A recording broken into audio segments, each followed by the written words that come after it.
Here are the actual basic principles for money management that I came up with. This is not an exhaustive list. This is not a perfect list, but this is a simple list to get started. Don't just stop at this list. That would be complacency. You don't want to be complacent in your life. You always want to be growing. Number 4, always have a budget. You always want to know how much money's coming in, how much money's going out, and you need to monitor how much you're spending. And this is where people, again, make a huge mistake, is they just don't monitor what they're spending. They're just spending and spending and spending and spending and spending. And one of the best things you can do is for 1 week, keep all of your receipts and write them down in a book somewhere and just see how much you're spending on stuff. And what you'll realize is you're probably wasting a lot of money.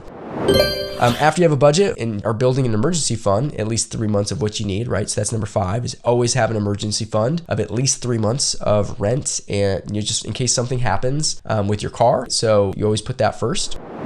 Last but not least, be a minimalist in your 20s, which means that there's a trend with young people where you start making money and then you start spending money a lot, and people try to live above their means or at their means a lot. And so being a minimalist is this idea that you spend less than what you are making.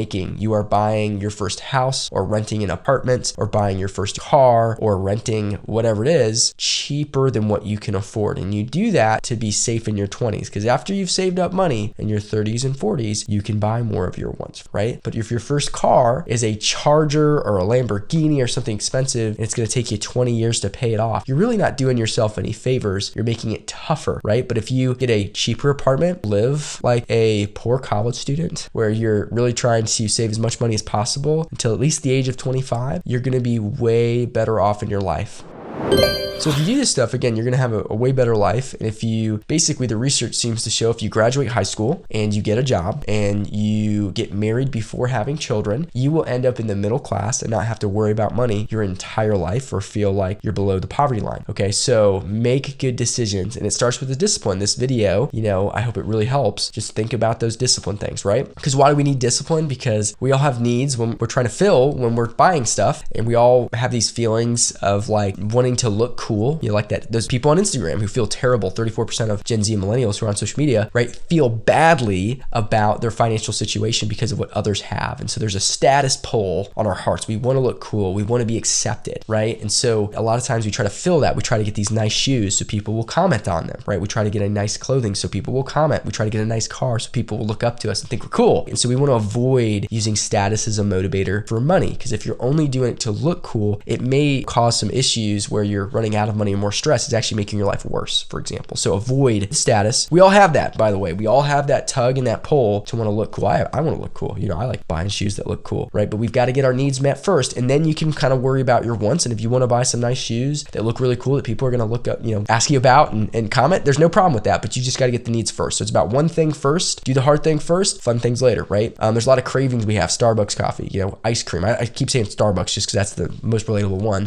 Going out to eat meals, Texas Roadhouse rolls, whatever it is, right? There's a lot of cravings we have, and we try to fill those with just whatever it is, and it's just more expensive. Learning how to do that at your home, being smarter about it is huge. The emotion of addiction, right? We get addicted to things, and so people will be smoking or they'll get addicted to alcohol, and that can cause a lot of problems. It's very expensive to uphold those addictions because they're so emotional. Once you get started, it's such a strong draw to keep doing those things. So just avoid, making purchases based on status, based on craving, and based on addiction. So avoid that kind of stuff as much as you can. You're going to be way better off financially. So again, money buys you time and it buys you peace of mind. You can have more free time to not work as much if you have a savings account. You can spend more time with your friends. You can do a hobby, a side hustle. You don't have to be as stressed if you're smart with your money and have good foundation in money.